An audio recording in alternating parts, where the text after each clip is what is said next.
International. Let's go out there racing. Great start from Otmir. The McLaren drivers may try some sort of double overtake on Otmir. Here's the moment. Otmir over the road. The McLaren's fighting through here. Lucas Blakely leads heading into Tamburello. We've got a three-way fight as they now head into Villeneuve chicane.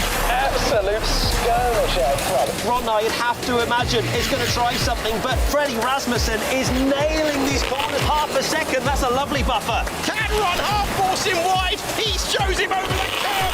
Brilliant racing between the two of them. Has Rasmussen played it to perfection? Yes, it's going to be so tight. For the first time in F1 Esports, it's Barry Boroman who is the winner. We are now heading into a crucial DRS zone. He's getting past the McLaren. One corner to go to take the victory. Rasmussen up against Ron Hart, and he barges into... That is a slam dunk penalty. Tries the swap, tries the dummy. Boom, brilliant. It's gone absolutely wild. Yano up there takes the lead. The finest three races in F1 Esports history come to a close. Yes, that really did just happen.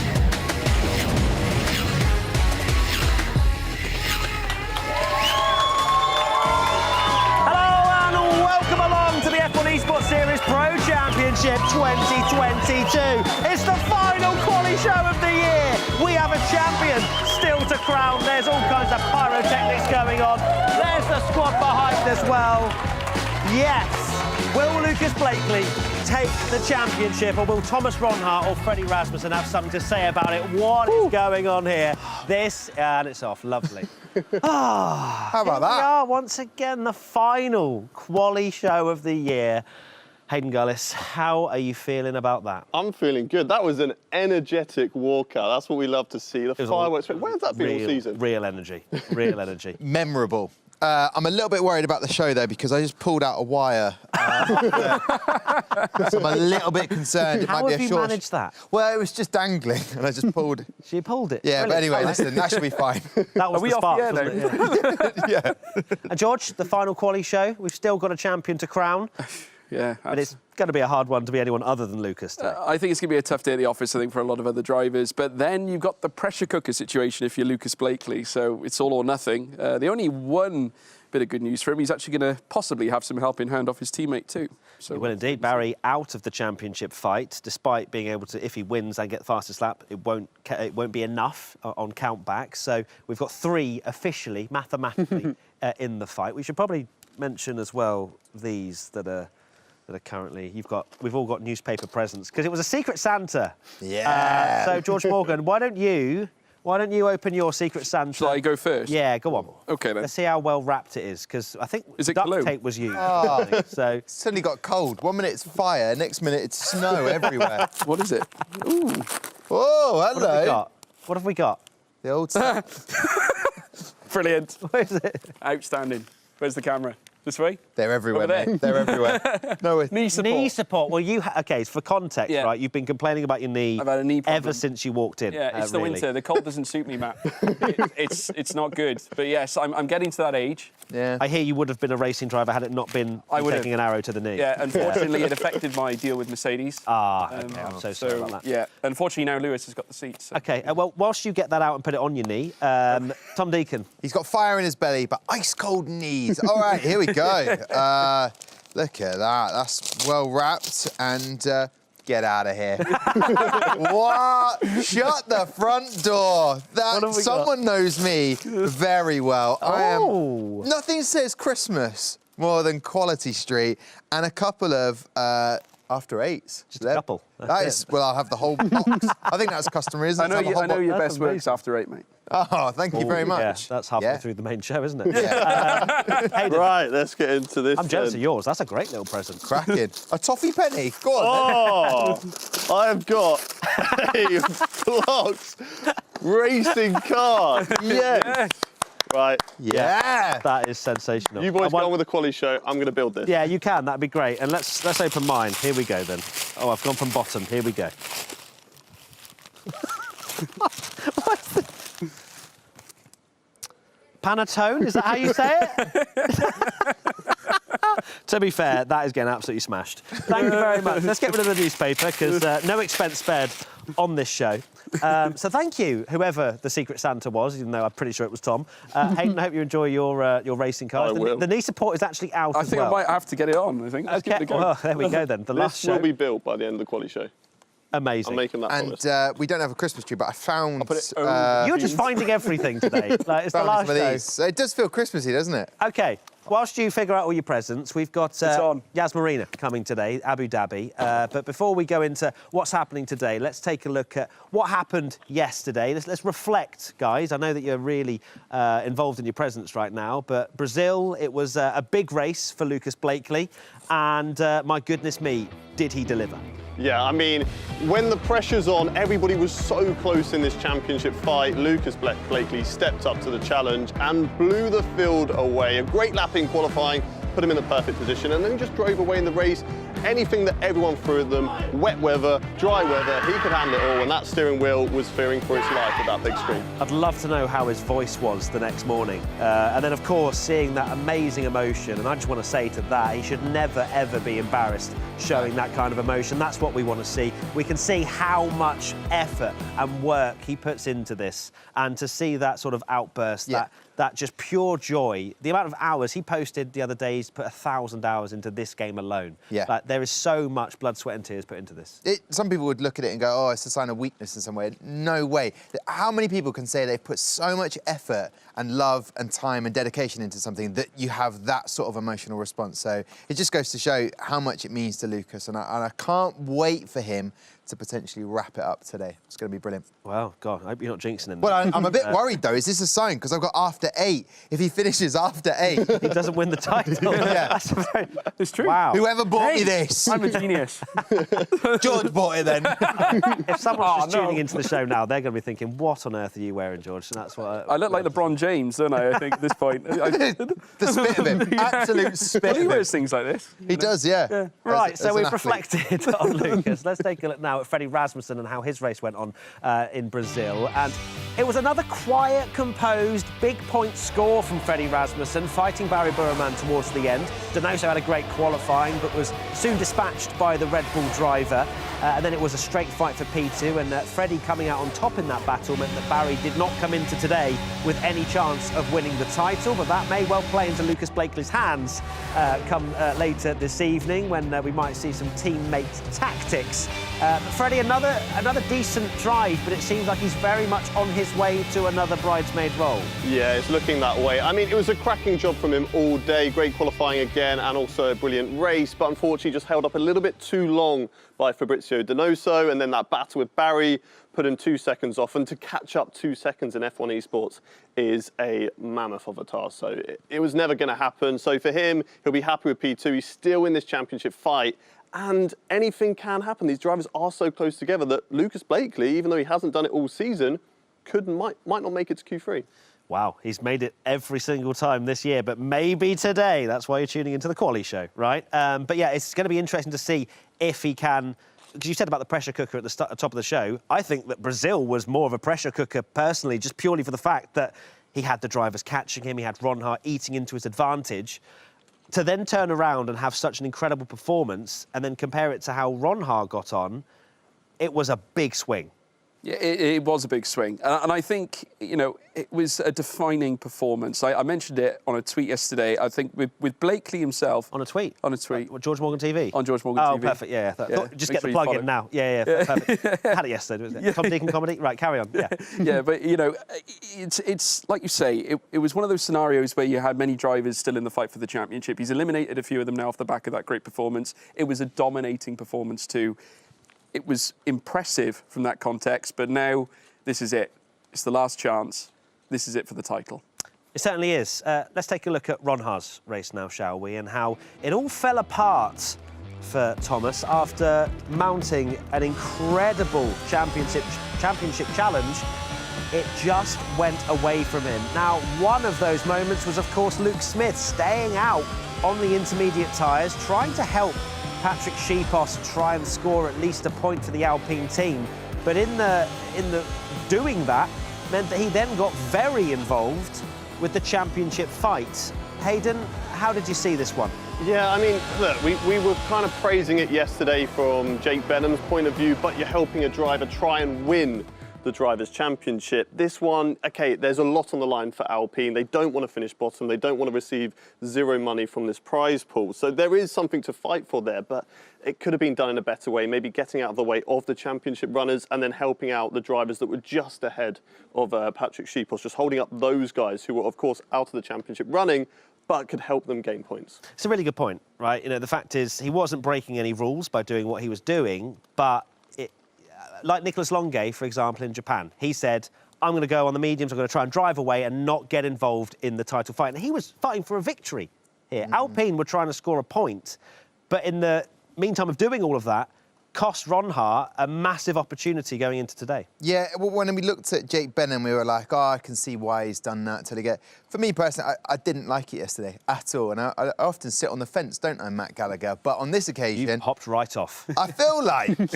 Luke Smith. Someone's got to have a quiet word with him because bless his cotton socks. Thomas Ronhaar was in with a real fight, and it's that much harder for him today. And I feel like Luke's got to have a word with himself. Someone's got to say, Luke, not a fan of that because you really affected the title for Thomas. And as a rookie, he could have gone on and won it just like Davidson. It's a shame that probably won't happen. And it may not even been Luke's decision. It might have been an Alpine team decision. Right, we need to try and help Patrick as much as we can. I don't think it really worked out for them. And it cost Ronhaar a huge amount. And Ronhaar still very composed on social media. He just had no words straight after the race. Let's take a look at how the driver standings look then after Brazil. Lucas Blakeley has a very comfortable margin at the top. 21 points. The McLaren Shadow driver ahead of Freddie Rasmussen. A further point back is Thomas Ronhaar. And then Barry Burman, as we mentioned, out of the championship fight. Even if he wins against Fastest Lap, he will not beat Lucas Blakeley on countback, even if Lucas scores 0 points. So we have 3 drivers in with a shout. But Lucas Blakeley, if he finishes above 8th, he has got the title signed, sealed and delivered. What about the team standings? We've got, Red Bull have eked out the advantage at the top of P2 there, but Haas and Mercedes still very much all to play for third. And if Haas can somehow manage a 1-2 miracle, which hasn't been the case with their second driver, unfortunately, they might be able to usurp Red Bull, but that is looking very unlikely. Still, third place up for grabs. Now, we move away from the Gfinity Arena and head over to the McLaren headquarters where Ariana Bravo is there. Oh, there you are. Wonderful stuff. Again, there's no tinsel, there's no party balloons. They've won the team's championship, of course, and Lucas looking very much set to win the title as well in the drivers. What's the mood like? OK, first of all, on this Christmas decoration topic, there is actually a massive Christmas tree in the canteen that is gorgeous, and they have decorated the esports studio with lots of Christmas decorations. So I am going to put my foot down here and say that McLaren are doing very well with their Christmas decorations. It's just that we have poorly picked our positioning. We were trying to show off the cars, not the Christmas decorations.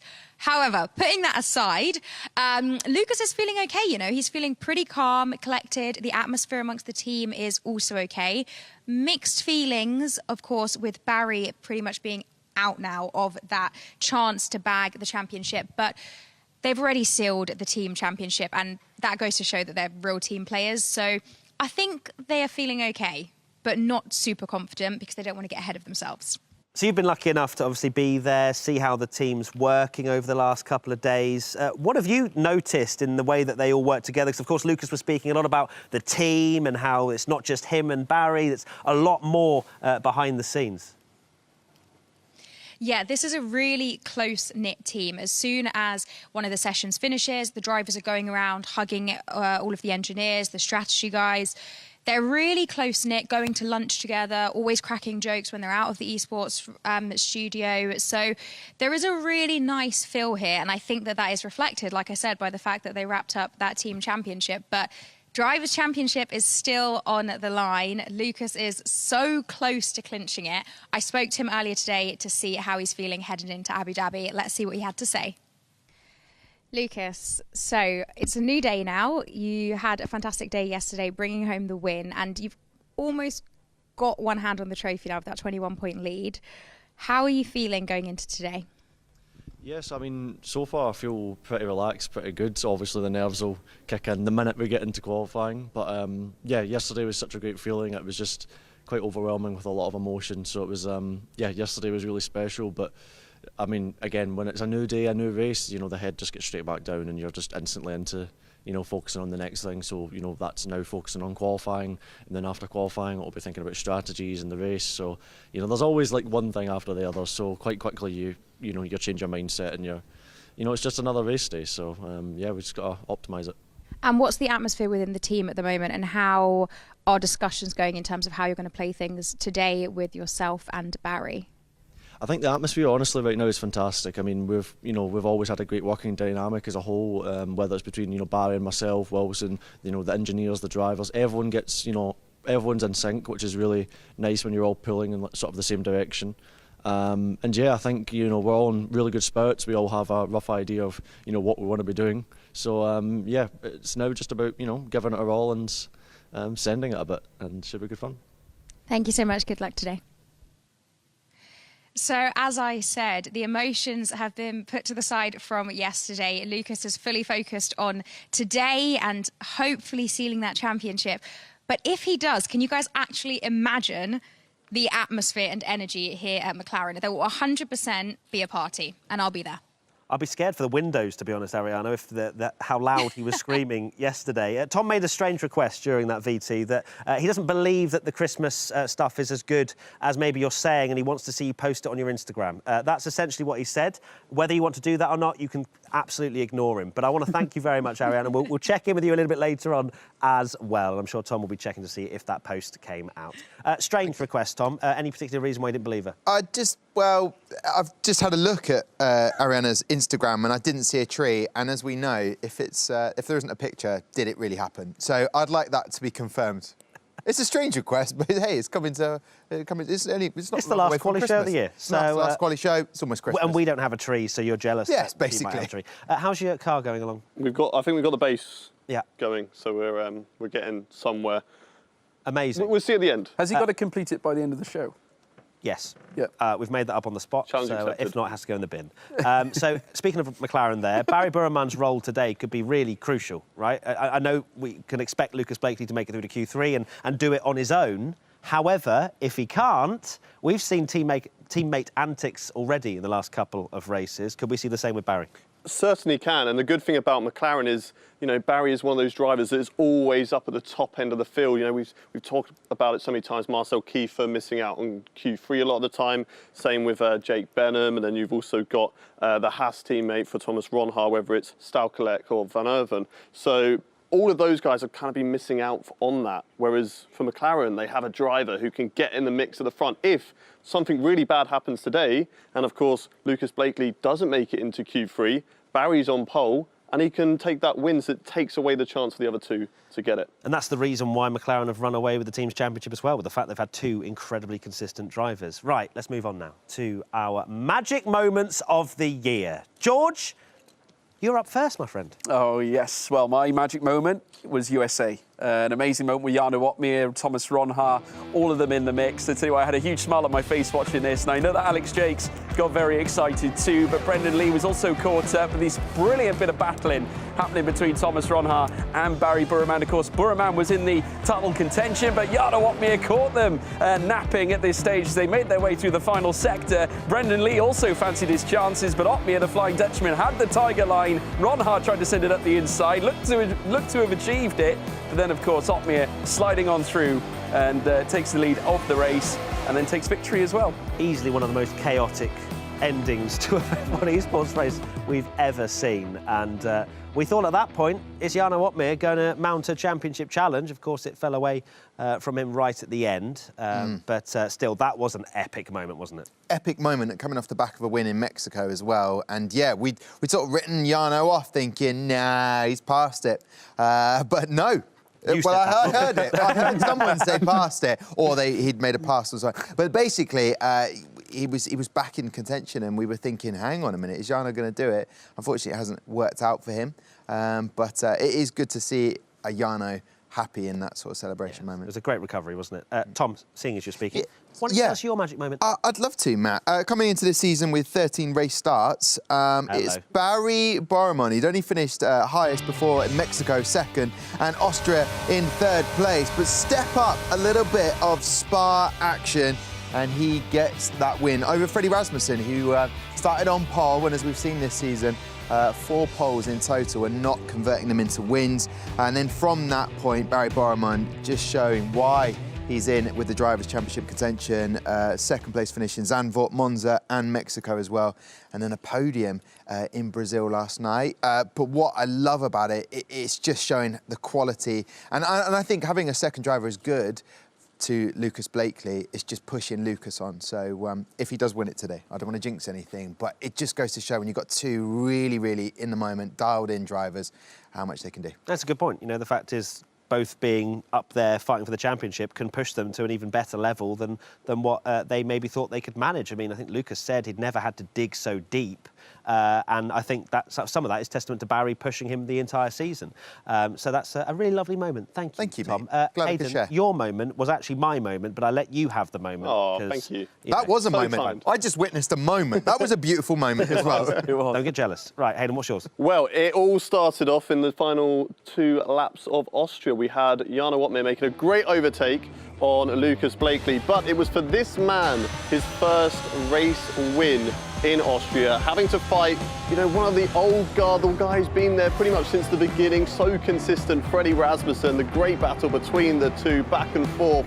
And of course, it all came down to that final 2 laps. Freddie going for the move up the inside, and then Ronhaar coming back at him, and then finally up the inside, Thomas Ronhaar, and that sealed the deal. And a first race win for a guy who has been there all season.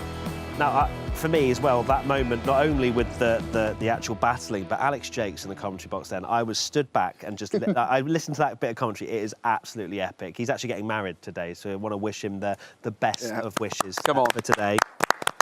Still a shame that we couldn't do a live link. I did say that we would be going with a camera crew to get something maybe 3-4 drinks down, but he sadly declined. I know. Speaking of magic moments, so my one, I think, tops them all, and it's Alex Jakes' hair flick.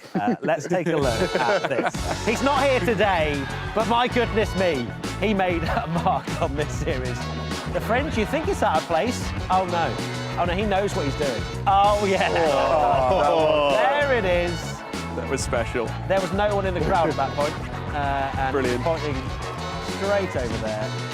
Lovely little fist bump as well. We all miss Alex Jakes, don't we? I mean, what we saw there was a man that was still sort of attainable, but no longer after today. That's it. I mean, that he's hair what, flicks for commentator one of the person and one year person and only. Getting married and... What a year for him. Yeah, what Huge a year. year indeed. And what a year it could be for Lucas Blakely. What are the chances, Hayden Gullis, of there being an upset tonight? Very slim, because he's just been so consistent in terms of being in that top 10. We spoke about it before, where he might have fallen down to the 7th or 6th, but he's always been there in the points. And today, all he needs is a 7th place finish, and it's wrapped up. So it's unlikely, but anything can happen. I'm going to cry. I'm going to cry if he doesn't manage to make it, because we've seen the emotion on him. Yeah. If he doesn't manage to get that position that he needs, those 5 points, then I'm going to cry. That's Matt going to be Kelly. more motivation for him, knowing that you won't cry. And I'm an ugly crier. Yeah. I really go for it. I don't know about... It is almost cruel, isn't it? If you think about it. Yeah. Yeah. I mean, he fought for the title for a brief moment last year. He did. This year, he's been in the lead the entire year, I believe. To lose it right at the last hurdle would be crushing. But I think there's no reason to believe that after what we saw in Brazil. No, not at all. I think last year, it was with 3 races to go, and he was in with a shot. And but you know, it looks far more convincing this year. But it's one thing to talk about; it's one thing to do it. But you know, Lucas Blakely's a strong human being, strong character, shows a great deal of raw emotion, and he puts it all out on the track, and that's what we like to see.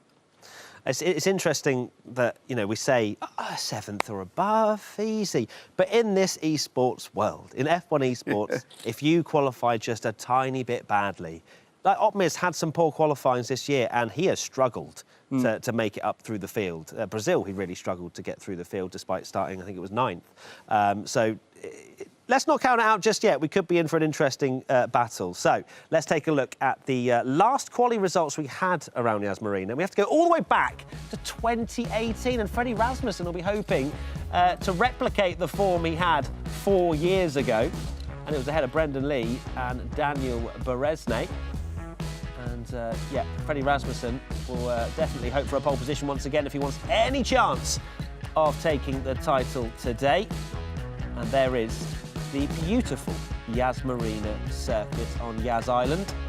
And we should see a rather interesting race around here. Very long circuit, a long lap time, which can open up some possibilities for undercuts.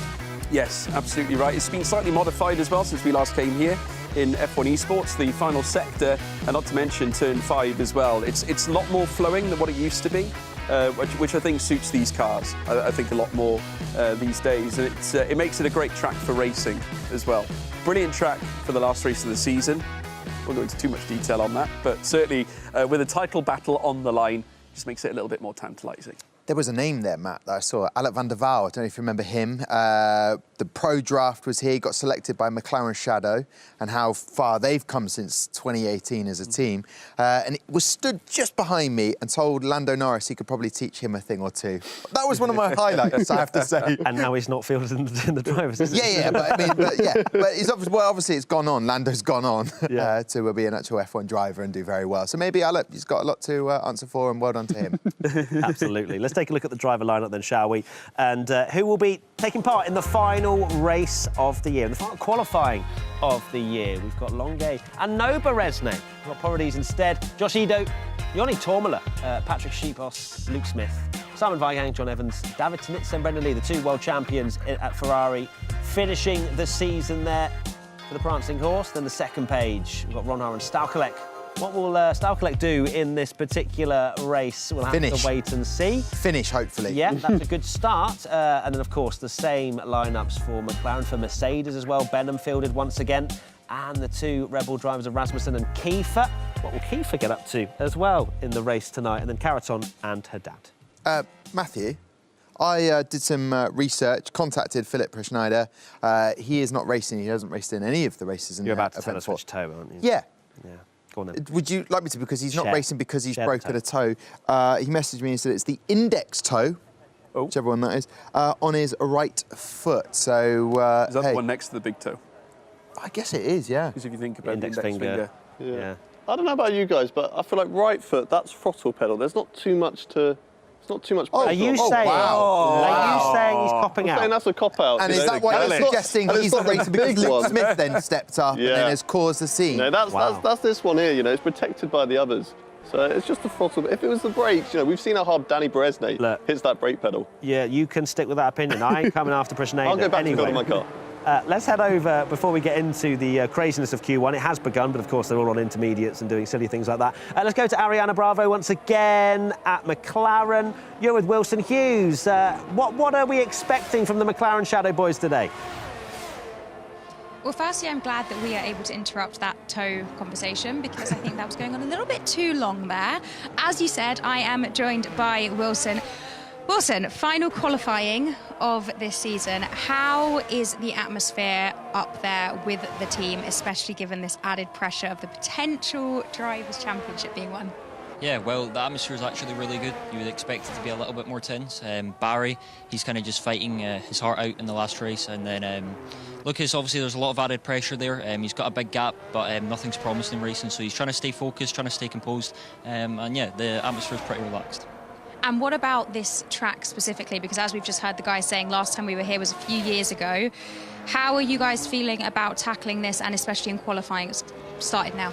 Yeah, so we're expecting quite a lot in the race. I won't give away too much. But yeah, qualifying it's going to be tough, especially that last sector. Tyres are overheating. It's a very difficult track to nail as well. So we're expecting a lot of challenges, especially in the race, but we're definitely going to be prepared for it. Okay, so that's the race, but for qualifying, are you feeling quite confident that you're going to continue this streak that we've seen, especially for Lucas making it into all of the Q3s? Are you guys feeling pretty confident on that, and that's why you're all eyes on the race? Yeah, well, I mean, going into every qualifying, we felt pretty confident, but we don't want to get too complacent. You know, everything can change pretty quickly in F1 esports, as we've seen. So, yeah, we'll have to wait and see. Lots of things can change, but we're feeling confident.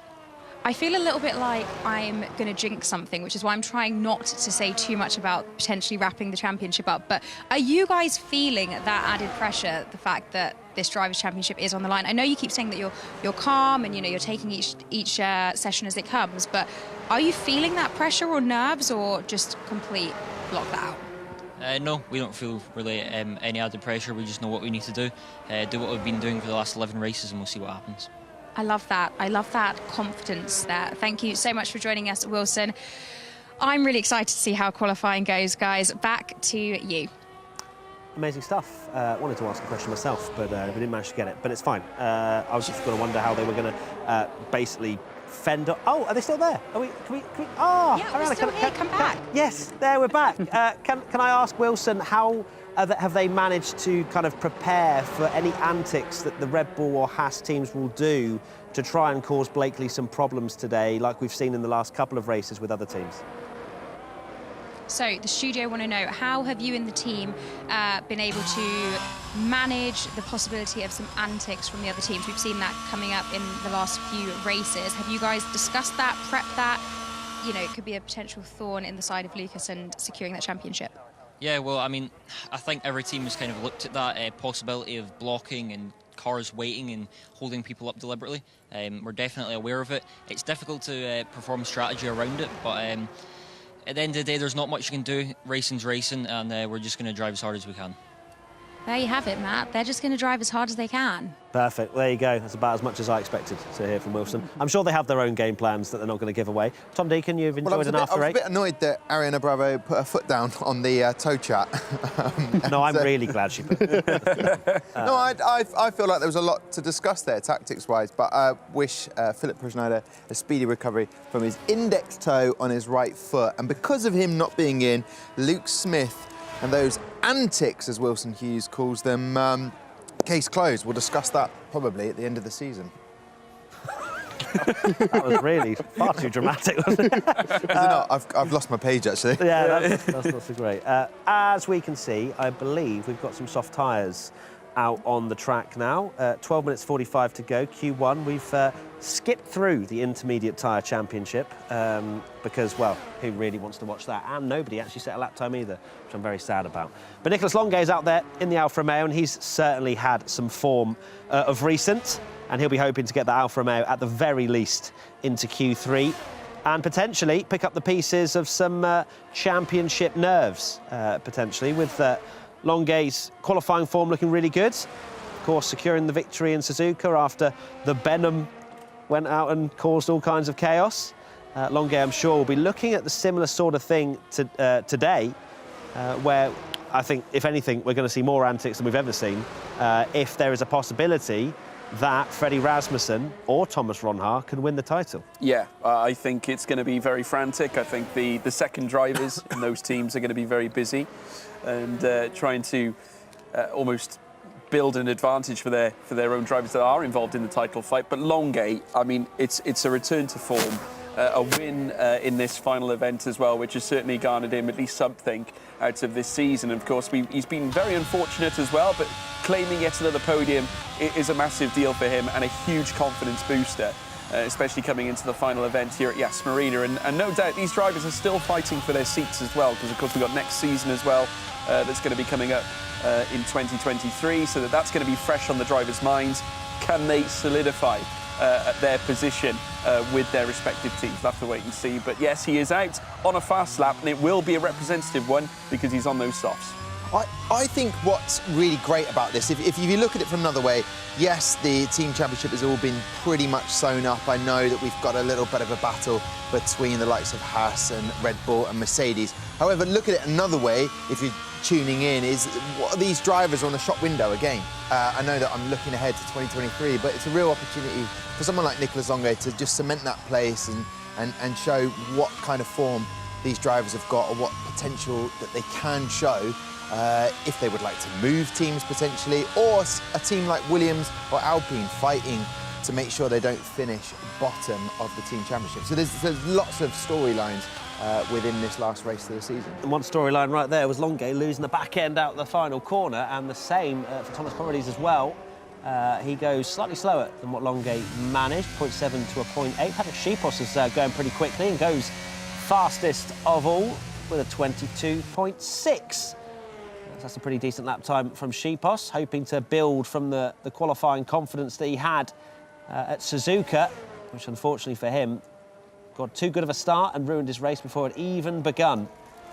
So if he can get into Q3 again, perhaps Alpine can secure or move forward from 9th to 8th in the team's championship. But we have 16 other drivers in the pits. Stauchlik, I think, is coming back in as well. So a few early laps, but nothing too chaotic. Are you watching qualifying? Yeah, I'm watching qualifying. We've got 3 drivers. Are you making a boat? What yeah, we're kind of at the moment. It's more like, you know, one of those old school racing cars. So we're finding our way at the moment, but it will be finished by the end of this show. Don't you worry. It wasn't bad for £4.50. Matt, can I make an audacious prediction? Because I want it to happen. Okay. There's 2 things I want to happen. So it's not a prediction, you just want it to happen? Yeah, and I'm going to say it, and then it will be predicted. Okay. By the way, we've got some crackers that need opening.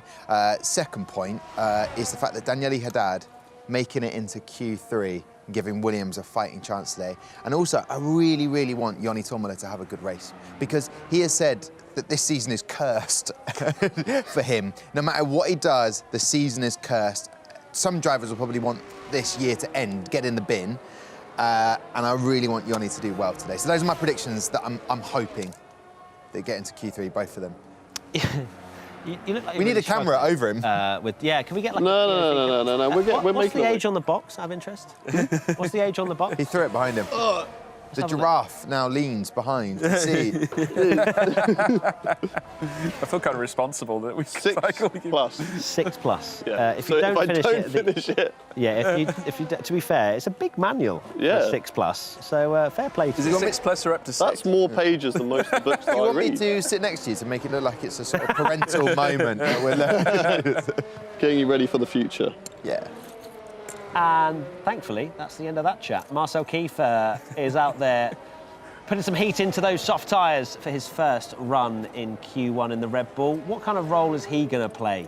Because if you came into this season knowing that Freddie had a chance for the title and you didn't know about Marcel Kiefer's performances, you would assume Marcel would be very much up there, could very much cause a lot of problems for the drivers in the top 5. But he has struggled to score points on a regular basis this year. And it's just not been the season for him. Well, getting into Q3, I think, is a big thing for Kiefer. He hasn't quite achieved that this event, and it's been almost one to forget, really. It hasn't really been the season we'd expect from a man of Marcel Kiefer's talent. Of course, we saw him last year pulling off the incredible, teammate activity for Rasmussen at Brazil, but stepping up this time, and he's going to have to try and do the same thing again. I'd imagine Red Bull would have had those similar conversations, but it's all on Kiefer to really try and bring it back in. What I can tell you is that he was purple, should I say, in the first sector. Simon Weigand's just taken it off him. Absolutely. Kiefer now through the middle sector's gone purple as well, so this is a nice lap from Marcel Kiefer currently, and he'll want to, at the very least, make it out of Q1. Purple sector for Joni Tommala. Okay. Here we go. Come on, Joni. That's soon been displaced what? by Josh Eden. Taking it. Brendan Lee's gone purple in the middle sector as well now. So plenty of fast sector times coming in. I really enjoyed the gravelly, sort of aggressive voice from you there, Tom. It was different. Marcel Kiefer only goes third with that lap, actually. Lost a bit of time in the middle sector, actually, when we look at that. So Kiefer, third fastest in the Red Bull, and he's going to have to go a bit quicker than that, I believe, if he wants to feel safe. Caraton's gone second, Brendan Lee has gone third, and it's John Evans, which was Hayden Gullis's pick for pole yesterday, and he didn't manage to make it out of Q1. In fact, started 20th, I believe. We haven't done predictions. Let's do them very quickly. I'm going to predict Thomas Ronhaar pole. What are you going to go for, Hayden? Definitely not John Evans. Let's go for Freddie Rasmussen. Tom? I was kind of going to go copy whatever George said, because he's kind of the oracle. But I'm 2 from 2 at the moment. You are. This event. All right, goes then. fastest. All right, then, why not? Let's just go all out the Lucas Blakely show. Let's get a poll. Come on, Lucas. Joni Tommala's done an absolute stonking lap, a 22.4 from Joni Toomala. And Josh Ido, his teammate, has gone second as well. Hisiano Otmir, he goes to second place now. And all of a sudden, a lap time from Nicholas Longuet that you're thinking, oh, that might be OK. He's down to 12th already. Ron Haas done a 0.3 and states his intentions for the rest of the day. Barry Burman manages 6th fastest, just ahead of his teammate. Luke Smith up there in 5th, as Jake Benham rounds the final corner in the Mercedes. Where does he go? P12 for Jake. And, Ron Haar once again. Who's your prediction? I'm actually going to mix it. I'm going to go for Josh Ido. Yeah? Josh Ido? Josh Ido. I do. I do go for Josh Ido. Go for Josh Ido. It's fine. We're in a transition phase of learning how to pronounce all the drivers. Patrick Sheepost here, George, as well. P8 at the moment. He's gone for another lap, it seems. Imagine if Alex Jakes today when asked, do you take this woman to be your lawful wedding wife? He just goes, I do. I mean, he do. What a moment that would be. And that's why we should have had the live link up. Exactly, I agree with that. Oh, I'd love to have seen it. It's got to be recorded, though, right? Yeah. I'm sure. He's a presenter, commentator. I'm sure it's all recorded. Patrick Sheepost has gone 10th fastest in the Alpine. We still wait to see a couple of lap times from Evans and Staukelet, but both of those invalidated. Evans would have managed a 0.819, which wouldn't have really got him any higher than 18th, and Staukelet also with a 0.8 as well. Here's a comparison. I don't think we expected to see a comparison between Ron Haar and Toomala, considering Toomala's recent run of form, but a great couple of laps for the AlphaTauri drivers. Yeah, it looks like he's just been doing practice for Abu Dhabi for the whole season. That's the only track he's done, and it's working for him. He's in P2, he's absolutely flying. Is he going to be in that comfortable spot to risk it and have a clean set of tyres ready for the next session? I think so. But then there is a lot of time between the field, and maybe that's because this is a new configuration of circuit that we're going to. So these drivers are still getting used to the right way to go around it. And there are many different lines you can take around this circuit, especially the new long sweeping banked hairpin. There's different lines. You can keep it tight, or you can go for a wider apex. So maybe some drivers haven't quite figured it out, or maybe the way that they thought was the best isn't actually the best way. Learning on the job is what they're going to be doing right now. Worth keeping an eye on Lucas Blakely, currently 8th in Q1 with a 22.627. Very close, all the way down to 14th, which is a 0.678 for Benham. So half a tenth separating 8th all the way down to 14th. Got Brendan Lee there down in 16th. He's been struggling in qualifying recently. You'd hope to think for his sake that he'd be putting in some improvements. So pressure time now, last run. Blakely's just got to improve by a tenth or two, and he'll be plain sailing through to Q2. Absolutely. I think I'm looking at the AlphaTauris as well. I mean, both cars in the top 4. Makes you wonder whether they've got a plan in place for this particular race in event 4. They still look particularly strong. I mean, also, they're in the same establishment as Red Bull, aren't they? Well, so they could play a serious game, couldn't they? Who knows? Who knows? Maybe they could be having a word with their fellow candidates. No, but realistically, right, if Toomala and Ido are both ahead of Blakely in the race, they're gonna fight hard to make sure that Blakely doesn't come through. Of course, they're teammates, not exact teammates, but still within the same company. Just across the room, you know, Freddie Rasmussen's trying to secure his first ever title. There's plenty still to play for here. Yeah, absolutely right. And do you know what? It throws up a very tantalising affair. But again, Ron Haar, who's currently leading the way as well. I mean, if he secures pole at the start of this race this evening, I mean, this could very much throw up a curveball as well. I mean, this is far from finished. I am fully expecting a Ron Haar masterclass, to be honest with you, today. I feel like the energy from yesterday, the disappointment, just being able to see that second place could have easily been his, and he saw that slip away with the Smith strategies and whatever. But fundamentally, he has got the pace. Oh, yeah, and what is exciting about Thomas Ron Haar is he's come into the scene. We saw him in the Pro Exhibition win that over the likes of Peter Stachelic, Thomas Prodic, and also Jake Benham. But what I feel like is going to happen before long, this is my prediction, Thomas Ron Haar has become jaded. He's going to become jaded next year. He's sort of old guard, but these are experiences that will help drivers like Lucas. You need a few setbacks to just build you as the ultimate driver that we're seeing him be this year. So, hey, look, I think it's unfortunate for Thomas Ron Haar this year, but there's so many positives to focus on for him. There certainly is. There's Daniele Haddad, 16th at the moment. He needs an improvement in that Williams car. Needs to get a couple of tenths, really. We want to see him screaming "Vamos" once again. And can he make his way out of Q1 in hard braking zone? They're one of the corners that hasn't been reprofiled around this Yas Marina circuit. And then we head down the long straight, DRS wide open. You see the concentration in his eyes, almost slightly leaned forward. He's very much involved with the car, and he is 2.5 tenths up on his lap time that he'd set before, and that's going to catapult him up to Otmir territory at this rate. The top 5 have not gone out again. Longuet has risked it with a 0.602, which I'm going to just say straight there, that's confident, and maybe could be misplaced confidence. Let's see how it goes. Daniele Haddad's really improving out there. We've got an improvement as well. Luke Smith. Luke Smith has gone 3rd. Daniele Haddad has gone 4th now, and that's starting to put some question marks over Longuet's time. David Tanitsa goes up to P12. That might not be enough. John Evans manages P6. And all of a sudden, Lucas Blakely comes over the line for a 5th place. That will see him through to Q2. Brendan Lee, under a lot of pressure here in the Ferrari, needs to get a serious lap time on the board, and he's out again. Is the champion from the past. Brendan Lee, 2-time champ, out of qualifying. Here's Jake Benham, currently 17th. Marcel Kiefer's out already as well in the Red Bull. Benham over the line. He does manage... No, he doesn't. He's P17 as well. Benham doesn't improve either. We've got a Ferrari, Mercedes and a Red Bull out in Q1. Weigand's out as well, despite showing some serious pace at the start of this session. And Peter Staukalek has not managed any kind of lap time just yet. Comes over, and unfortunately for him, will start 20th. That is shocking, to say the least, I'd say. Brendan Lee, Jake Benham, Simon Weigand, Marcel Kiefer and Peter Staukalek out in Q1. That is, I mean, shocking for the top 3 especially. Well, major concerns as well if you're Red Bull at the moment, because Kiefer being at the bottom, there's going to be no helping hand from Kiefer at the start of the race. You know, at the end of the day, they're going to have to probably go long on his strategy later on just to hold up the traffic. So I tell you what, if you're Rasmussen, I think you're entitled to be slightly concerned, I think, at this point. But like you say, maybe AlphaTauri might come in and offer that little bit of help. But yeah, incredible. I mean, I think Brendan Lee as well, it's been a qualifying performance that we have seen right through the final event as well. But he has pulled it together in the race.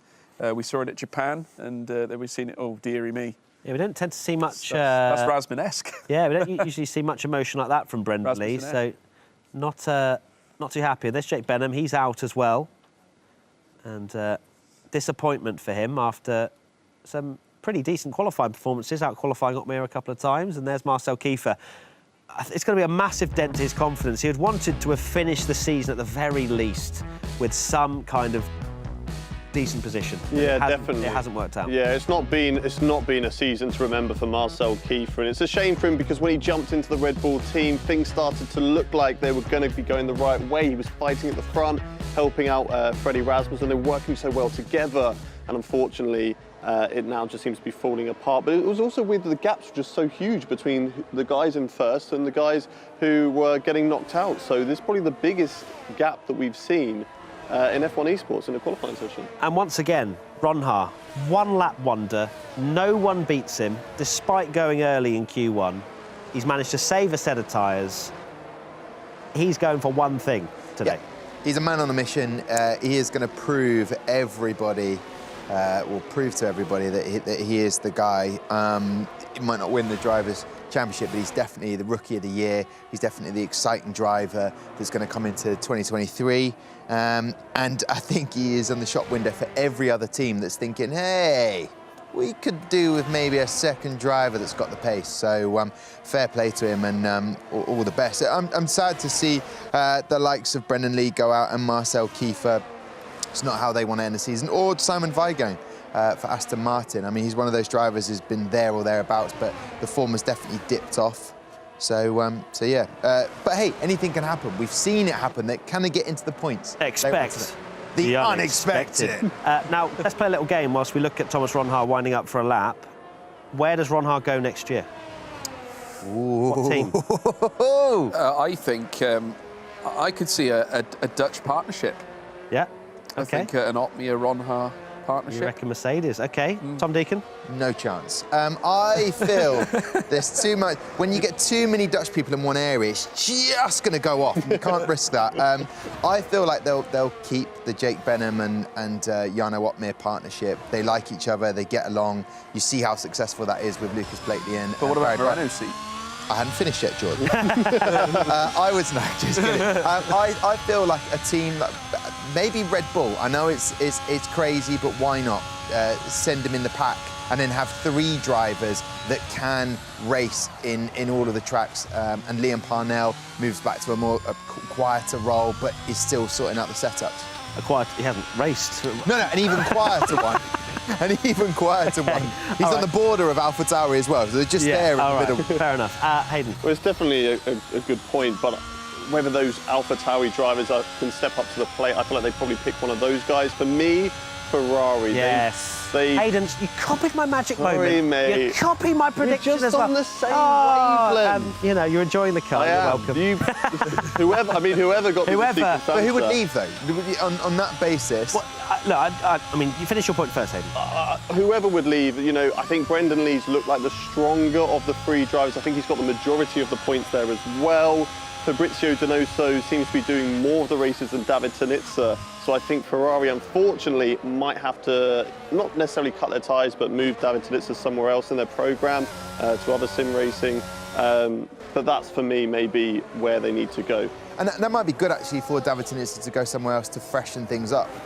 Not to say that things aren't fresh, but it just seems like sometimes you go to a new team. We see how that's worked for Lucas by going to McLaren. He said about, I want to go to a team that's got the same aspirations that I do, and then all of a sudden you're in with a shout for a Drivers' Championship, and they've sewn up the Team Championship. So maybe for any of these drivers that we're suggesting are moving, that might be the best thing for them to freshen things up. Yeah, absolutely. I think Ferrari need a shuffle up at this point. You know, they've gone with world champions. It's not worked. Brendan Lee has shown the most potential this year, for sure. Tonitza, for whatever reason, hasn't been able to click as well as he did in his championship year, especially, but also from previous years as well after that. So I just think Ferrari need it if they want to win a team's championship. They've not managed it in the history of F1 esports, and I think that they need to try and secure someone like Thomas Ronhaar if they want to have a chance of it. And this is such a great opportunity for a big team to sign a young talent like this. Because once he's in a Mercedes or a Ferrari or whatever, it'll be very hard to get rid of him. Yeah, I think as well, if he doesn't succeed this season, I think it's just going to give him more hunger to perform the following year. I mean, you could argue that should Blakely win the title this year, the catalyst was him not securing it last year. Gave him the hunger to say, look, I didn't get it last year, but I was so close. All I need to do is make these little changes, put maybe a little bit of extra practice in. All of a sudden, it starts to click. The same could be said for Thomas Ronhaar next year. He could come out fighting in 2023 with a team such as Ferrari or a Mercedes or even a Red Bull and perform to the highest level. We'll have to wait and see. What a fun game that was. As you can see on your screens, we've had some lap times, but of course we haven't really been hyping up because they're all on used soft tyres. But of course, Ronhaar's still the quickest with a 22.9, the only driver in the 22s when it comes to a used soft time. So I think that's still impressive in itself, isn't it?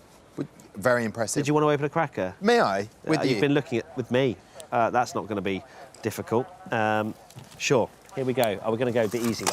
Oh, I lost. Brilliant. Didn't want to play anyway. You got a hat? Yeah, and I'm going to pop it on. These are great crackers. Do you want to pull one, Aidan? I was told by Mark, our floor manager, not to pop too many of these. Let's go. Because he has Come to on, clear them up. Oh, wow. That was actually much better than I expected. I'm going back. This chair's the goat. Oh, One what? twice. How is this? I've got to make a Santa hat. Brilliant. Oh, it's all right. Mine comes ready-made, so it's all good. Are you sure? That's your Doesn't game. look like it's good. It doesn't look like it's ready-made. Is it not? No, it is, I think. Yeah, I've got a hat, but I've got to make a Santa hat, which you have as well. Oh, really? So we're going to be a little bit tied up, actually, Matt. So all three of you are going to be making Yeah. something for the rest of qualifying. OK, Yeah. perfect. No worries. I will make sure we don't miss anything No, I'm making Polly. in the last 8 minutes and 24 seconds of this Q2 session. You're at... George is making holly, and I'm making a Santa's hat. We'll come back. It's amazing. It's almost as like we don't have a championship fight on our hands and you're there making Santa hats. But here we are. We will go full screen very shortly. Don't worry. When the real time... Oh, look, there you go. We'll go now to save you the despair of watching Hayden try and build a 6+ car. We're getting there. To be fair, that looks like a speedboat. You know, my one complaint about Crackers, they never make the hats big enough. You just got a really big head. That's Yeah. It's all that commentary knowledge up there. The encyclopedia. Here's Daniele Haddad. Going to be one of the first drivers to start a flying lap on a fresh set of soft tyres. The absolute dream for any sim racer or driver out there. Low fuel, brand new tyres and a track to themselves, ready to attack the Yas Marina circuit. There's Freddie Rasmussen still in with a shot of winning this driver's title, but he's going to have to pray for a pretty chaotic race for Lucas Blakely, who is also on an outlap right now. There's Freddie Rasmussen heading down towards turn 1. Pretty easy on the inside, but then you just want to try to stay within track limits there. Very easy to invalidate on the exit of turn 1. This is all flat as you like through there, and then we get into the reprofiled left-hand hairpin. You take a lot more speed into there than you could before. It's all about the exit. Leaves a little bit of road, you'd have to say, on the right-hand side. If you were watching Hayden Gullis and not making your car, you would have seen that, but don't worry, that's what happened. And then he now prepares himself for another very hard braking zone. And you can see he pulls the car all the way over to the right to just minimise the angle of the corner. And Freddie Rasmussen on his way underneath the Yas Marina circuit sign. DRS wide open once again. How's his first sector looking? Right now, Daniele Haddad has set the fastest first and middle sectors. Rasmussen's gone half a tenth quicker in that middle sector now. And you fully expect these drivers to go well into the 1:22 22s. Hard braking zone once again as we enter the hotel section. A much better sequence of corners now, much more flowing, careful on the accelerator. You don't want to ride those curbs too hard. Daniele Haddad's gone fastest with a 22.422. It's a pretty decent lap time for Haddad. Rasmussen rounds the final corner. What's he going to manage? It's a 22.376. Alvaro Caraton slotted in P2. Luke Smith with the same time slots in P3. David Tanitsa, we've just been speaking about maybe his lack of form. He's gone 4th fastest. Lucas Blakely, the championship leader, goes to the top of the timesheets. That is a crucial lap time for him. Joni Tormala, pretty good in Q1, but not so great in Q2. Josh Edo as well, slots in P8, make that P9 now as Nicholas Longate goes to 7th position. Patrick Schipos now in the Alpine.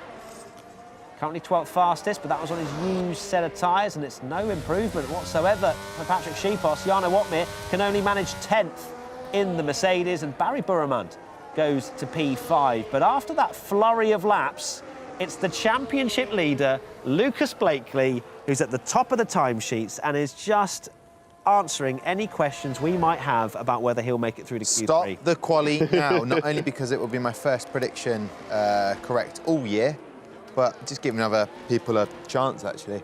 But yeah. What a nice guy. Stop the quali now. And well done to Daniele Haddad, looking like he might make it through. And also Alvaro Caraton. He's fantastic. Williams not been their season. I always root for the underdog. You did say at the start that you said that Williams could get in the mix, so maybe you could take that prediction as well. I'll take all of the predictions. Take all of and them. Joni Tormala. We probably should mention Thomas Ronhaar had his lap time invalidated. Ooh. So he did do a 22.435, which would have stuck him P8, the same lap time as Longate.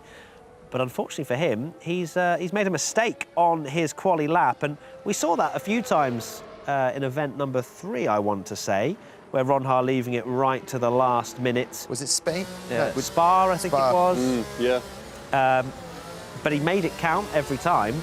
But he's got a bit of pressure on his shoulders now, once again. 1 lap to go, 1 flying lap, as we can see.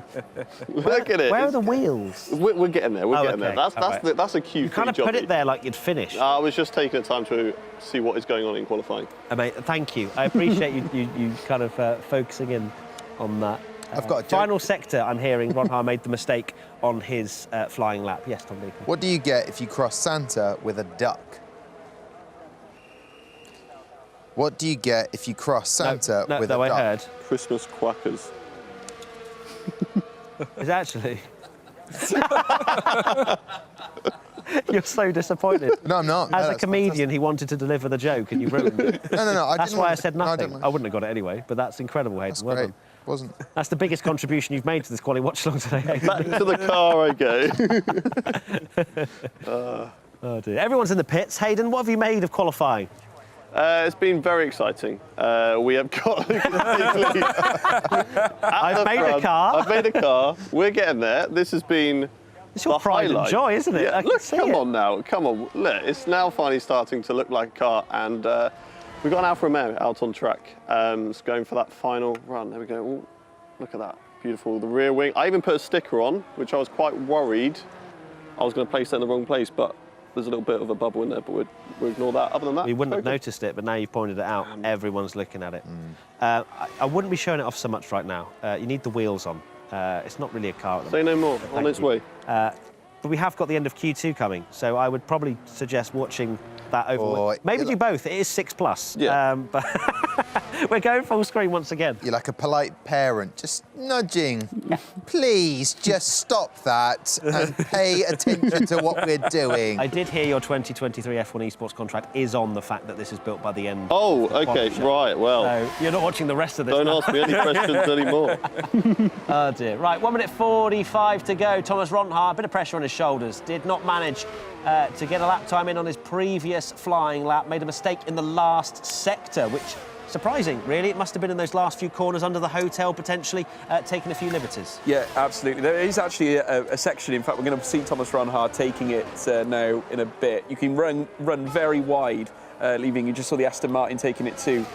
Very easy to invalidate there. You can get punished very easily. It's so easy to cross over the white lines and you get caught napping and it's all of a sudden your time glows red. But Ronhaar's now got to push that in the back of his mind. He's in the bottom 5 with mere minute left to go.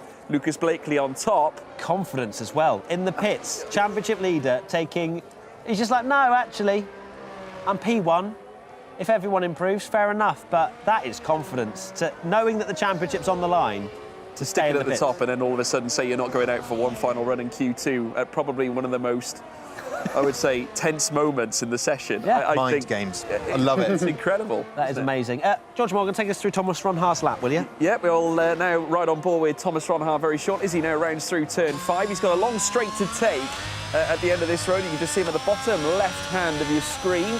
He now looks to try and recompose himself. As I said before, bottom 5, P13 for Thomas Ronhaar, the man who is going to be fighting Lucas Blakely and Freddie Rasmussen for this championship. If Ronhaar can topple that of Lucas Blakely, it could be the case we'll have the 3 championship contenders all in tandem at the end of Q2. As we're now watching him make his way down towards the next straight, he'll then venture in towards another left-hander. Now remember, heading into Sector 3, it used to be a little bit more complicated. Nowadays, they've simplified it. Far more flowing as he now looks to take the curves. He does stay within track limits on this occasion, so no concerns there. As he now dips into the 90-degree right, he has now got a double left to take through under the tunnel section and looking very well planted, trying to hit every apex. A shaky moment coming into this next bit too. 2 rights to take as he now comes into the final corner now. Thomas Ronhaar looking to solidify a place in Q3. He's topped it before. P2 is all he can get. But Danny Elliott-Dadd at 22.314.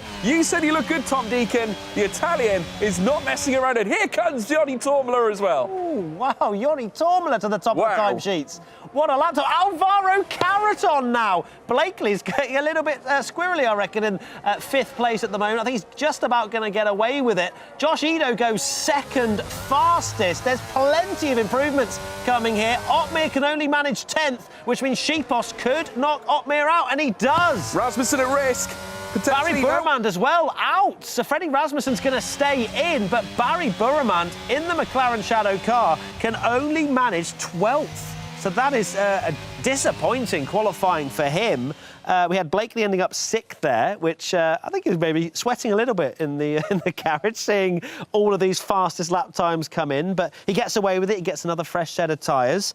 But for me, Burmand and Longay as well, 14th. Yeah, surprise from Longay, but even more surprising from Barry Burmand. He's one of those drivers who is always consistently in Q3 And we hyped him up at the start of the show. Yeah. You know, we hyped him up. We said, if there's one teammate you want, it's Barry Borman, who's going to be up there fighting from the get-go. And he's out in Q3. Lucas Blakely, he's on his own. But crucially for him, he's in Q3. So that is good news. And crucially, I wanted it to happen. The two Williams make it into Q3 just when they are fighting Alpine to see who finishes bottom. And as if you don't know, there's $750,000 on the line, and the team that finished 10th get nothing, nada. So they are fighting for their lives for some money in the old bank. They certainly are. Let's take a look at how Otmir reacted to this particular... Oh, no, we had Haddad first. Very happy indeed. The Williams team looking very strong, it has to be said, right? That was... Oh, happy Edo. We got some happy ones. Vamos, yes, come on. And then Josh Edo as well, making it through to Q3. Of course, he didn't make it yesterday. And you can see the happy face of Josh Edo. And then not so happy Jarno Otmir. There you go. He will remove himself from his rig, I imagine.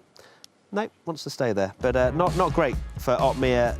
11th for him, but he can still fight from there. Says he can make up 5 or 6 places usually as a maximum. So he'll be looking to do that again later this evening. Barry Burman, David Danitza, Nicholas Longe and John Evans. Now I'm hearing in my ear Q3 has already begun, and look at that. It's there. The time is counting down. The final Q3 session of the year. And Lucas Blakely, he has answered all the critics. He has managed to get through to Q3. The job is not done, however. He needs to have a solid Q3 here. He's got an extra set of tyres, which he can utilise. I think he'll have 2 fresh runs, if I'm not mistaken. And he needs to get in that top 5, I'd say, to have no sort of squeaky bum time. Yeah, I agree. You could just say, oh, all he needs is P7, but you could have a bad start and someone could jump you, or it can get very hectic on the first lap and you've lost a couple of places. So P5, in case that does happen, then he is safe. But there's no sort of guarantees. As we saw with Patrick Sheepos having his best quali all season and then had too good of a start, ends up damaging the front left wing, and you're just like, oh, OK, so anything could still happen. Expect the unexpected. But he's hitting those targets that he needs to. Get to Q3, said Lucas. He's in Q3. Now the rest, see what happens, and then it comes down to the race. So it's just adapting as and when you need to. I'm feeling good about 3 out of 3 here. Oh, hang on. Who did you predict again? Edo. No. OK, but I'm feeling very good about Lucas Blakely. Who did you say? I said Freddie Rasmussen. He's in there, but it didn't look good in Q2. I went for the up-and-coming Ronha. Wow, I've heard of him. I'd say Edo was P2 in Q2. But it all comes George, down to Q3. You should know, Tom, just get he's under your written bonnet. off Freddie Rasmussen, who's also at Red Bull, Josh Edo, you know, it's... For whatever reason, Tom has a vendetta. He does. I don't know if we can call you the Oracle just yet, but boy, oh boy, if you get it today by We had a predicting prediction Josh game Edo. last year. We don't have it this year for whatever reason, but I'm sure you would have had a lot of points. We had a top 5. Or maybe your oracleness ends at P1. Yeah, who knows? To be fair, I was also right yesterday, the same time. You were. We shared the plaudits yesterday. Because if it's the pole time, in which case we're correct. But technically yours was purple as well. That's true. But then he started 5th. Yeah, he did. Can I just say, I'm having so much fun. I know it's the last quali of the season. I'm genuinely having too much fun. And if people are watching going, are they taking this seriously? I'm taking it seriously, how much fun I'm having on the quali show. Same, I'm taking it very seriously. Look at that, we're getting there. Stop giving us updates until the wheels are on. It doesn't count. We don't care, OK? All right, then, Q3 is underway, and we've got Thomas Porrides out there in the Alfa Romeo. He's done a very good job to make it through to Q3. Nicholas Longe did not. So that is... you're going to be proud of that, aren't you, to out-qualify Longe. He was very much a qualifying specialist. Alvaro Caraton, Freddie Rasmussen, Joni Tormula and Daniele Haddad make that Josh Edo as well, all on outlaps. And we are about to see who will take pole for the final race of the season. Can Lucas Blakely make it into the top 5? Can he get pole position? Take some pressure off him. Doesn't want to be starting 6th, 7th, 8th. It gets a little bit congested in there. Will we have any drivers, any sim racers say to Lucas at the start, like Alonso said to Vettel at the start of his last race, don't worry, I won't bother you on the first lap. Will we have any of that? Because some of these drivers are friends. They won't want Lucas to get punted off in the first lap. Plenty of things to take into account here as the Alfa Romeo starts his lap. And of course, you've got 2 Alpines in Q3. You've got 2 Williams That's in insane. Q3. They're 9th and 10th in the team They have championship. saved the best till last. Forget the first 11 races. Abu Dhabi is where we turn up. Well, they're not the only ones. I mean, if you look at it, AlphaTauri and Williams joining them too. So you've got Alpine, Williams, AlphaTauri, not necessarily in the top end of things when it comes to the championship, but still they're representing in Q3 with both sets of drivers, which is intriguing. It's amazing what money can do, can't it? Just throw a bit of money towards and go, hey, guys, listen, this is the incentive. This is how much bonus you could get. It's almost like they've just found out that last place doesn't get any money. They've just had a meeting and gone, by the way, did you know? But here we go then. Let's see how this lap is unfolding. For Paradis, he's got about 400s. No, make that a 10th, actually, slower than Rasmussen in the first sector. In the middle, he's done a 35.3. Tourmalet has done a sensational first sector. Ido's gone even quicker. Both AlphaTauris are looking very, very good. And if you're George Morgan, you're starting to get an oracle tattooed on your arm. Thomas Paradis over the line with a 22.9. Here's Alvaro Carreton in the Williams, who is going to finish last in the team's championship. They might well be scoring a lot of points later tonight. Oh, Carreton round!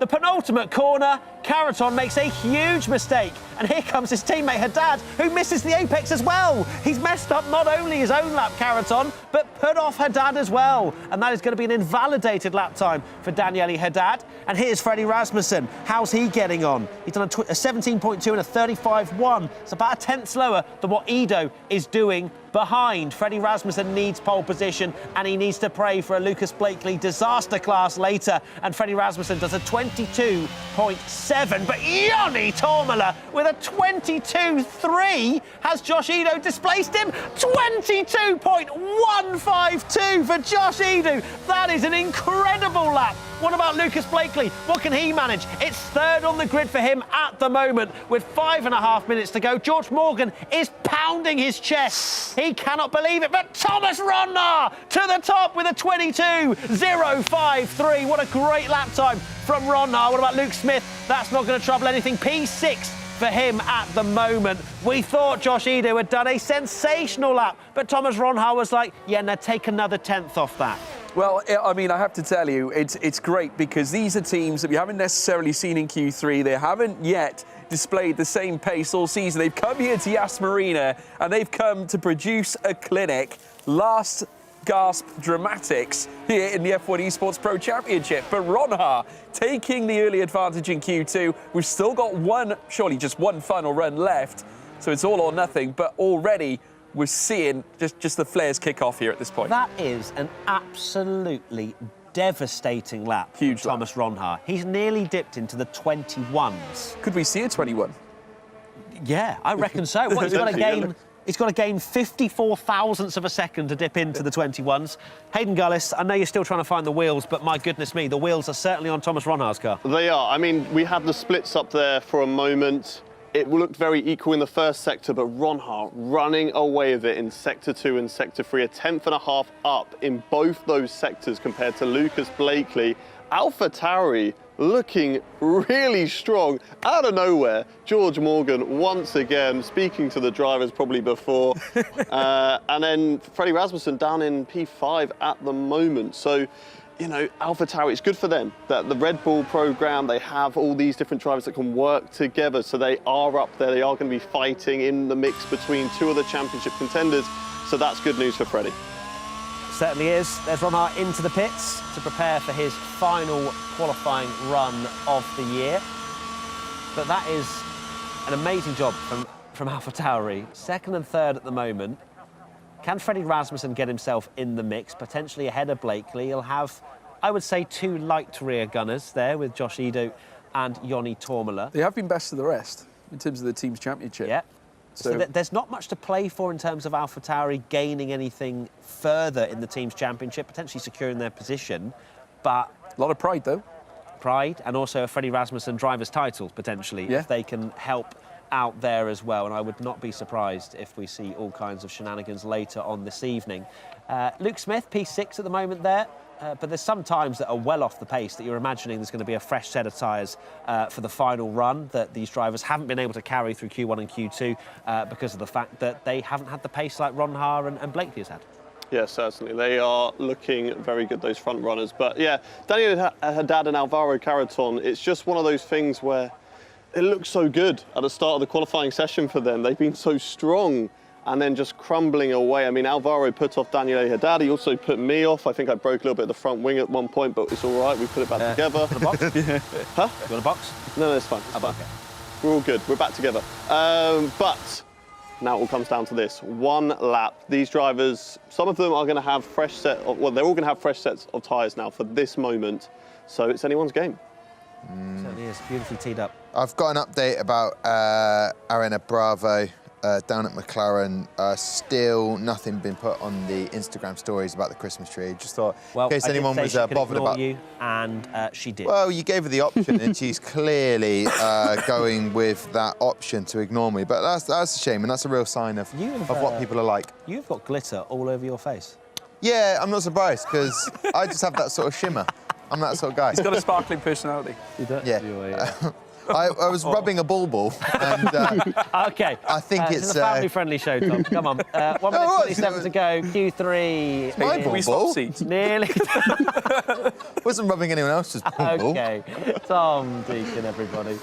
Available for bookings. Right, 1 minute 15 to go. And Daniel Haddad is absolutely winding himself up now for his final lap in Q3. Hasn't managed to set a lap time. He was put off by Carreton, but I don't think it really matters. I think that was a used set of tyres anyway for Haddad. And here we go then. His lap is well and truly underway. Williams trying to fight their way away from 10th place in the team's championship. And we have to keep an eye on what's going on the track. Probably has done a 17.199, which is half a tenth slower than the fastest first sector we've seen in this session. Haddad's done a very similar first sector as well, but that isn't where the time is gained. It's that middle and last sector. That's where Ron Haar really stretched his legs. Lucas Blakely was slightly quicker than Ron Haar in that first sector, but then at the time just bled away. There is Haddad. You can see absolutely full focus for Daniel Haddad, who we know on his day can produce. Yeah, he absolutely can. I mean, I've been so impressed with Haddad lately, and he's been so quick. And I don't think it's pace that we have seen from him necessarily in the past. And I'm not sure what's caused this upward trajectory for Daniel Haddad, but he's come back with a vengeance now, and I'm looking forward to seeing what he can post in this initial, in these last gasp qualifying moments in Q3. Freddie Rasmussen, purple in the first sector, has set a blistering time through there. Very no quick. improvements for Ron Haar or Blakely. Still only a few thousandths, maybe a tenth at most, off of what Rasmussen's managed. Carreton's gone fastest in the middle sector. Let's have a look and see what Daniel Haddad manages first and foremost. It's third on the grid for Haddad, Super lap. which means improvements need to come from Lucas Blakely. Yoni Tormala, fifth at the moment, stays fifth with a 22.301. I think he actually invalidated right at the end there. Lucas Blakely, goes to P2. That is a perfect lap time for him to get a great position for tonight's race. Now Alvaro Carreton, he's purple in the middle sector. Forget that, Rasmussen's flying behind him. Carreton manages P5 on the grid, but here's Freddie Rasmussen. He was purple in the first sector, purple in the middle. Is it going to be purple in the last? Freddie Rasmussen over the line. It's only P2 for Freddie Rasmussen. It's ahead of Blakely for tonight's race. Thomas Ron Haar does improve, stretches his legs even more. But what about Josh Edu?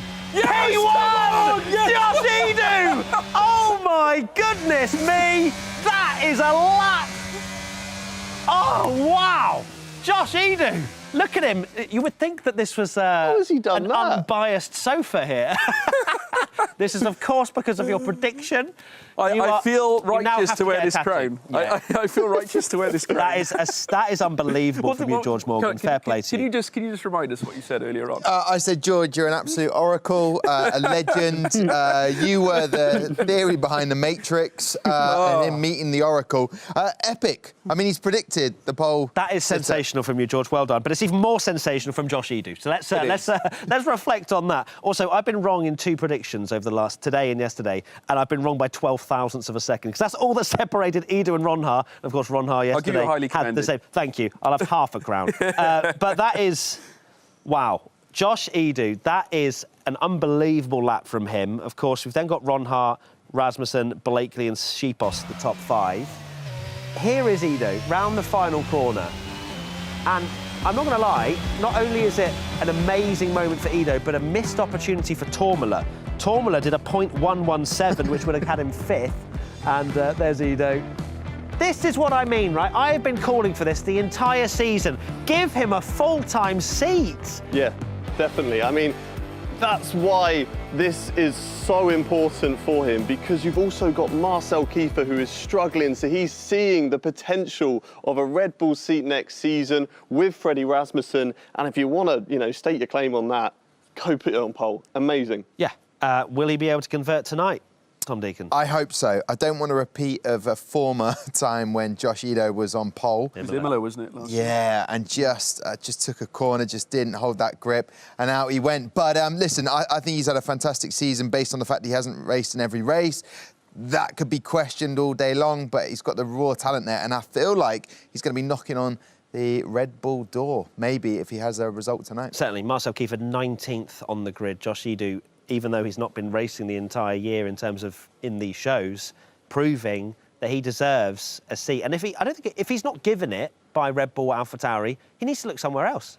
Well, or he stays and becomes the talisman at AlphaTauri. Who knows? I mean, this is an equal performance scenario with these cars. You know, generally the real life aspect, I don't think necessarily has to conform with esports. You know, and if you could to have that team that supports you, right, and to go, you can have an entire season because I see your talent, rather than swapping and changing, which would have worked for Tourmaler as well today. To be fair, yeah, they've got a great lineup that clearly can work. But maybe that doesn't work for a talent like Ido. Maybe not. I think maybe he fits the dynamic, you know, of how they work. And I think he's proven how great he is. So if you compare where he was with McLaren, it might be the case that they were doing things that didn't quite fit the way he liked to work.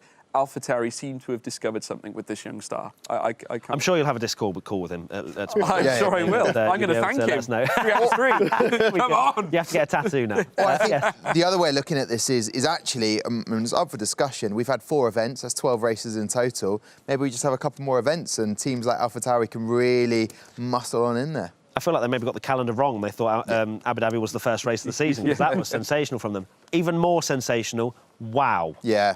I blinked. Well done, Hayden. I blinked and it was done. Finish. It's amazing. You put your job on the line and all of a sudden the car just came together like Beautiful stuff. Quicker than Ido. Looking for some sponsors, so if anyone wants to get in touch, the racing team will be on the esports grid next season, this car. Doesn't look like it's got much rear traction there. It's quite narrow, high isn't up the it? drive. All right, we're a back marker. We're getting there, OK? We've got a lot to build upon. This is a first car. Yeah, we need bigger rear wheels, I think. Is this next year's car? This is next year's car. Is it? Yeah. OK, unconfirmed. But that's great. Well done, Hayden. What else did you make from qualifying? Wait, the qualifying was on. Hey, good one. What did you make of what you saw of qualifying? I was disappointed because Freddie Rasmussen wasn't on pole, which I'm pretty sure means I have got 0 predictions right. He close. he lost 0.2 of a second in that last sector alone and missed out by 200ths. He flew through the first 2 sectors, must have made some kind of mistake. I know setups can vary, but to lose a gargantuan 0.2 in that last sector, something must have gone wrong. Yeah, it is very slippery, that final sector. It's all off camber and the car just wants to step away from you, so to try and, you know, keep a grip on it and keep it through the corners is very difficult. So unfortunate for him there, but, you know, at the end of the day, Josh Ido on pole is just incredible to see. It absolutely is. Let's take a look at how the top 10 stand after that. Anytime we will. Josh Ido was on pole position. There we go, just ahead of Ron Haar by 0.08 of a second. Freddie Rasmussen, 19 thousandths further back. Lucas Blakely, 22 thousandths back in 4th. A ridiculous qualifying once again. But it was even worse Friday, wasn't it? Yesterday, sorry, in the fact that we had top 5 that I think was similarly paced. But this is just ridiculous in the F1 Esports Series. So there is the top 10. Let's now head over to Ariana Bravo, who has got our championship leader, and I am very intrigued to find out how he's feeling after that. Yes, so am I. So I'm actually just going to hand over straight to you, Lucas. Can you just tell us how you're feeling right now? Because I don't want to put any words in your mouth. Yeah, I mean, my heart rate's still a little bit up, but yeah, feeling pretty satisfied. Naturally, I'm maybe a little bit disappointed with the last run of qualifying, because the lap was really, really good apart from the first corner.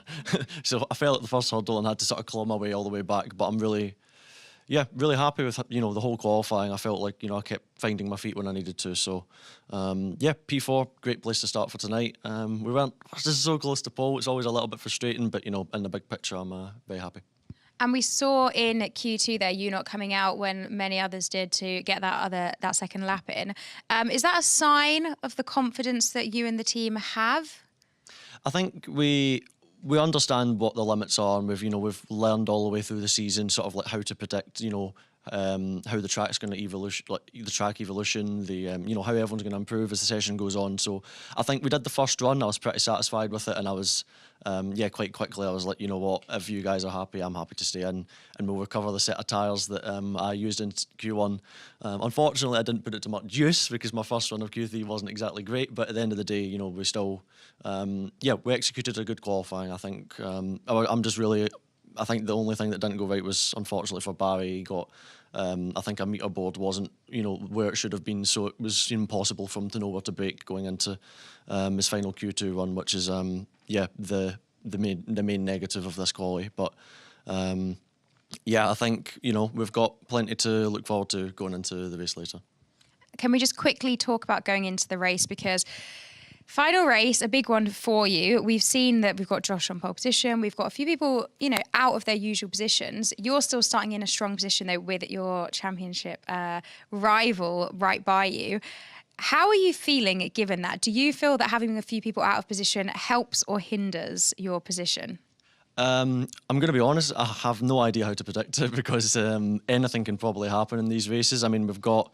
and first of all, as well, congrats to Josh on pole as well. That was a mighty lap at the end. Congrats to him. And we've got Thomas and Freddie. I think it's Thomas then Freddie in front of us as well. So as you were, just everyone's super close. The last two qualifyings we've had, the top four's been separated by literally nothing. So it just shows, you know, the level of F1 esports. And I don't think it really changes much. I think it's, you know, at the end of the day, every race is unique, and there's going to be unique challenges of this race that we all need to come across. But naturally, I'm really happy with, you know, P4 it certainly could have been a lot worse. You know, I could have been out in Q1 or 2. So I think, you know, in the grand scheme of things, you know, maybe I didn't get pulled today, but I think P4's, you know, still a very good result. So yeah, looking forward to it later. It absolutely is, setting you up in a solid position for the race today. Now, before I throw back to you guys, I just want to point out the Christmas decorations in here, because, Tom, I've heard you on the broadcast. We've got lights all around the computers. Behind us, we have the McLaren sign decorated with a Santa hat. Like, seriously, cut it out. Cut it out. Back to you guys. I don't know. love that. You have absolutely told Tom Deacon to... No, it wasn't on the Insta stories. one request, that was it. It's brilliant. It's brilliant stuff. Well, amazing to hear from you guys, and best of luck to Lucas Blakely for tonight's race. Fourth on the grid for Lucas. You've got Ron Haar in second, Rasmussen in third. They're all there together on the grid. They'll be able to see each other. It's a decent spot for Blakely. It's not ideal. There's still going to be a few questions. There's still going to be a few squeezing, I'm sure, on that first lap. How does Blakely play this out? It's a tricky one, because you want to be as conservative as possible. He's got the most to lose at the end of the day. So the drivers around him are going to be seeing that as an opportunity. They can send one up the inside, and Blakely's not going to defend as hard because he doesn't want to take any damage. The slightest knock on the front wing could take him out of the points, and then that throws it into Ron Haar and Rasmussen, who are up there. They are at the front and have the potential to take the championship away. It's also worth mentioning, you say that these drivers around him don't have anything to lose. You've got Shipos, Haddad and Caraton all right behind, trying not to finish last in the team's championship. That is, we know what, you know, Alpine, Luke Smith, etc. were willing to do in the last race. They're more than happy to send a lunge, I'd imagine, to secure a bit more money in this team's championship pool. Yeah, and you know what? Race wins, podiums. That means a lot to these drivers too. They want to try and get the big scores, you know, to at least say, you know, I have won an F1 Esports Pro Championship race, you know, and I'd imagine that's going to be fresh in Josh Ido's mind as well. And but credit to them. They all deserve their Q3 spots. They all deserve to be where they are. Let's see what they can deliver tonight. And finally, Tom Deacon, from your little confectionery store that you've opened up on this show, what are your thoughts? We're closing. We've closed now. Sorry, guys. Did you not get... I rung the bell. Listen, I don't know what Lucas does. I mean, he's got a target on his back, and his target is to make sure he just doesn't finish any lower than 7th. It's going to be really difficult for him to know when to send it and when to just be conservative. So to be honest, I'd hate to be Lucas right now.